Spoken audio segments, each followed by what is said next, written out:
the most important piece of advice you would give to someone who is in a MSA leadership position? Be patient. Be mindful of ideological extremes. Don't take sides. Be brotherly to people that are religious or not religious, Salafi or Sufi, knowledgeable or not knowledgeable, bearded or not bearded, hijabed or not hijabed, etc., etc. You need to be an inviting personality. People can deal with you and they can vent to you, and that's my first piece of advice on patience. And the other half of patience is don't expect anything from your VP and your treasurer and your and the people that show up at the MSA meeting that you give assignments to make the flyer or to get the word out or blah blah blah. Expect nothing. When you expect nothing and they do 10% of what you asked, you'll be so grateful. So otherwise you will have a miserable couple of years. So yeah. No, I'm done. Yeah, thanks. I'm going to quote Imam Siraj. Islam is not a one-night stand. He said that in like one of his tapes in the 80s, and I thought it was awesome. Greatest quotes I've ever heard. But most of the time, it's like the advice that the Messenger ﷺ gave to Abdullah ibn Amr ibn al-As radiallahu anhu. Don't be like a man. كَانَ يَقُومُ اللَّيْلَ فَتَرَكَ. He used to pray Qiyam al-Layl and then he stopped. Sometimes we have a lot of zeal. And most of the time when we talk about people who were very active in their MSAs, they're people that did not transition into any role whatsoever, any productive role whatsoever. This is the reality in regards to their masajid, in regards to other Muslim youth groups. Their work did not continue. So it's not just something that's fun on campus. It's not, and a lot of MSAs are turning into nothing more than fraternities. I'm not dissing MSAs because MSAs are very necessary and they serve a very important role on campuses. But it can't just become a frat, you know, where we just hang out and then after college I can talk about how great the MSA was. You know, Islamic work is a lifelong cause, you know, that you have to dedicate yourself to in some form, some capacity. Yeah. Going on with the MSA question, what about like specific events or topics that you feel would be like relevant in an MSA setting that you think? What are some topics I think would be relevant? College students would benefit from? Because I think a lot of MSA, well, I mean, we just pick like random topics that we think would be relevant. Yeah, we do. No, we've been doing gender relations for 20 years, man. We can't get over it. Seriously, yeah. Forever. There's that one, there's like... And it still didn't work. No. The people who love those programs are the people who are the problem. Seriously. But what I think we should have, we should use the MSA as a forum to put scholars on the hot seat. I don't think MSAs are the forum for speeches and talks and lectures, actually. I think they're a forum where you bring a scholar over and the guy says just openly, listen, this kid put me on the spot yesterday. I hope he's not here, but it was awesome. He just put me on the spot. What's wrong with dating? Why can't I do it? It doesn't make sense to me. Because you want me to go talk to my mom about this girl? What do you think? She's going to go crazy. That's not going to work. What do you want me to talk to her family? Their dad's going to shoot me. So what choice do I have? Like, Louisiana. Yeah. Especially from Louisiana. Yeah, Louisiana's a terrible place. Okay, so I agree. You live in Texas, it's not much better. Oh, it's amazing. Texas is awesome. Don't mess with Texas.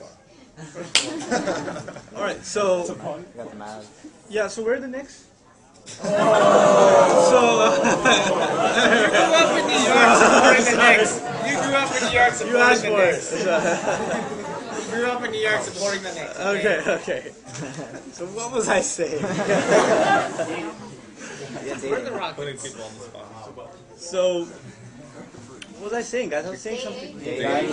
So you put me on the spot, and he like talked to me for 25 minutes, giving me his reasons, and I actually had to engage him, not give him a lecture, but actually listen to his arguments and respond. You guys have some really serious issues that aren't addressed in speeches. Hey. Oh, Wa'afna Sabah. Hey! Finally decided to show up. Secret session? This is ridiculous. I thought the point of these were they were supposed to be like little intimate private sessions. Yeah, have some pens. The Twitter on this one is super duper session. Yeah, I'm sitting. Super duper secret. Sorry, bro. No, I'm saying. Move forward. Move forward. By the way, Yasser Khali's waiting for us for dinner, but it's amazing. This is 5 minutes. I'm supposed to record something with Brother Musa. So we'll give him 5 minutes. Alright, so, like... You did a really important job watching that thing. Yeah, dude. The battery might die. Okay, so, let me just finish this... Yeah, nobody else can. But what I was saying was, you guys have some serious issues that you don't get answers for. Honestly, in speeches are mostly generic. Right? They'll talk about taqwa or this or that or this, the hadith of Iman Islam and Ihsan, stuff you've already heard before. You'll be like, that was amazing. Doesn't get you anywhere. You need answers for your particular questions. And the QA session is usually 5 minutes and the lecture is 55 minutes.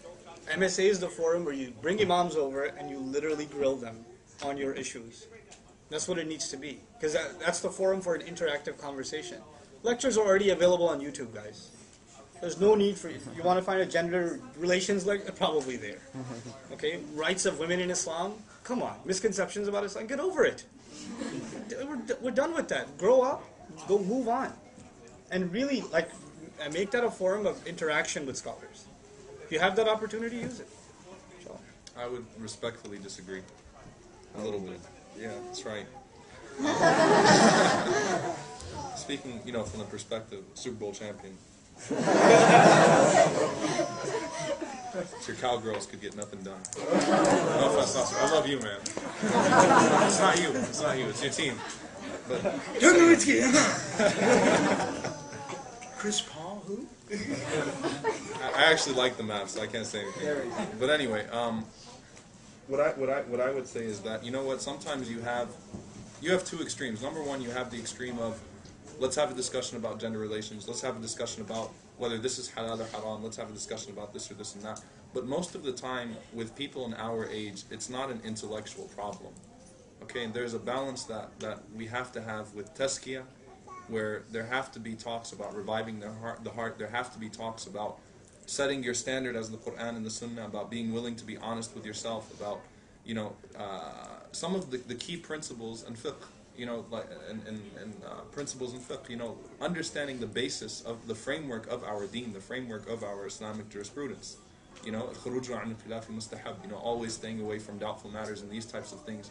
Because most of the time we're not interested, and usually when I get a question like, is it haram to do this, and is it haram to listen to music, and is it haram to go to this carnival with this girl and that kind of, I'm like, if I give you an answer with all the dalil in the world, and with the most convincing argument in the world, are you going to follow?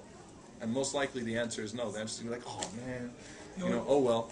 And the bigger issue with that is, you're going to come across somebody else who's going to give you a different answer. Yeah, and you're going to start fatwa shopping.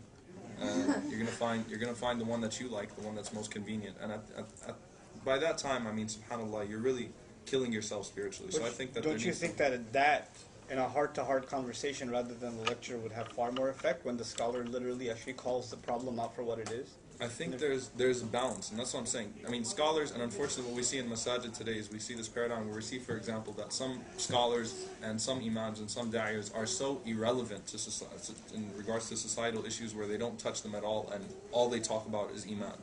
The iman and yaqeen thing without anything else. And then you've got the other side, which is so engulfed in trying to intellectually debate these issues.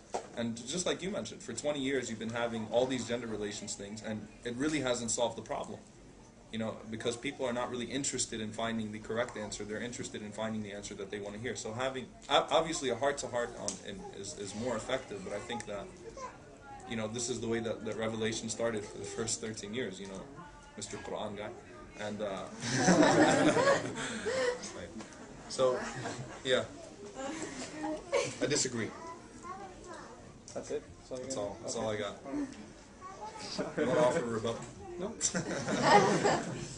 My rebuttal was last year at the ballgame. Oh. So, Your refusal to accept a rematch.